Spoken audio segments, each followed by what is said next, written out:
Israel is expanding its ground operations in Gaza. This as Benjamin Netanyahu in the last couple of hours has declared that his country will not agree to a ceasefire.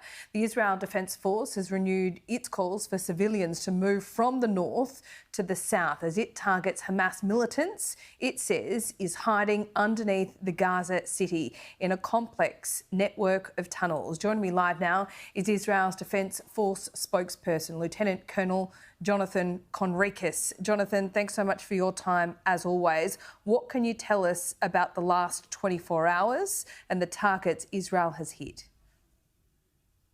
Well, good morning. Thank you for having me.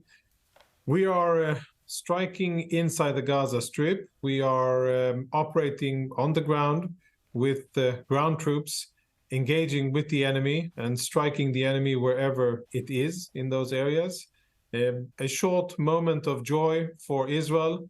One of our 238 hostages was indeed freed in a joint rescue operation performed by different Israeli special forces, IDF and ISA, our internal security agency, based on dedicated intelligence and made or facilitated by the fact that we have ground troops in Gaza operating.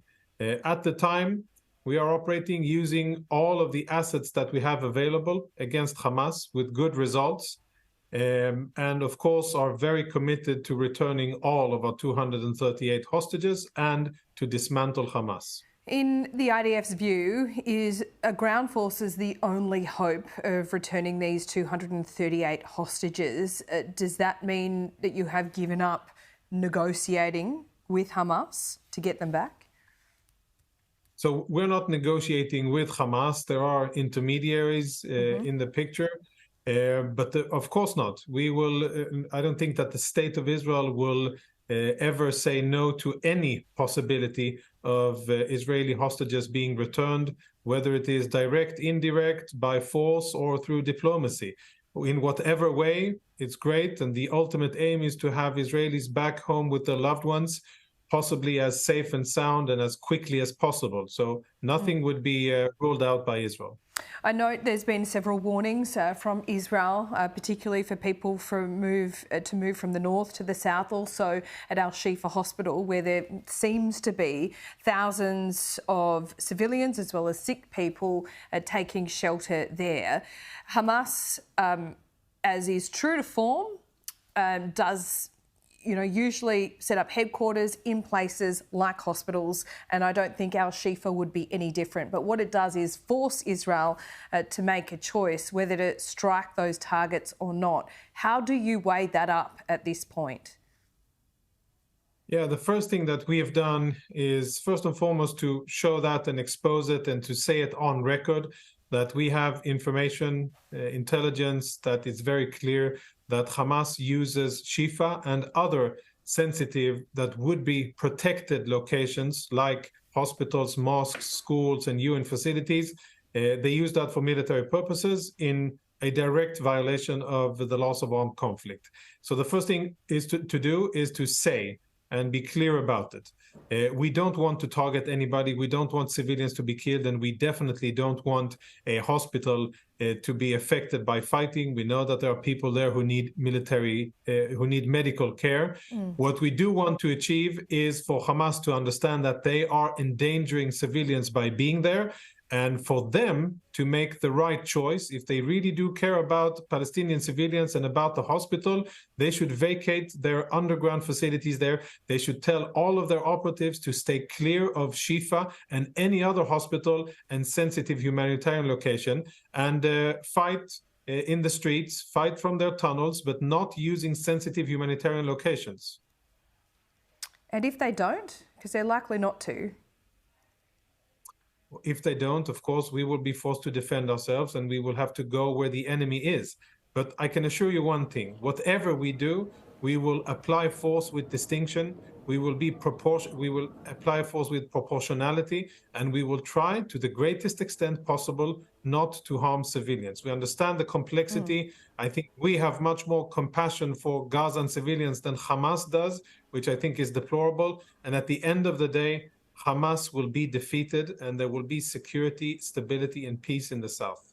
In your view, not in your view, but in the IDF's view and Benjamin Netanyahu's view, when you say Hamas is defeated and Israel wins, do you have a clear picture, Jonathan, of what that looks like? Well, on the we have to distinguish between the war cabinet and the politically elected echelon and the military. What we've been told to do is to dismantle Hamas, its military capabilities and its administrative capabilities. And I'm sure that Israel is thinking about how to stabilize the situation after the fighting is done. We in the IDF aren't really looking at that now. Our primary focus is, we're fighting in Gaza. We're defending ourselves against Hezbollah aggression and attacks in the north. We are thwarting attacks and incoming missiles from the south. And we're looking at a very dynamic regional picture. So there's a lot going on. What we're focusing on now for this stage is to dismantle Hamas and to make sure that we don't get sidetracked in any of the other areas of operations where there are other Iranian factions. One of the enduring horrors of this war will be the picture that many of us saw of one of those young music festival goers being kidnapped and paraded in the back of a ute through the streets of Gaza. We understand now, and it has been reported, that Shani Luke, her body has been found and there has been DNA testing. Is there anything you can tell us about that? Yeah, the sad story, and the family has confirmed that they have gotten the notice, is that she is confirmed dead. She is not alive. Unfortunately, she is not in Israel being held, but it is our understanding that that is the situation, and the family has been notified. Of course, extremely sad and brutal, and the images, as you said, they are etched in many people's memory.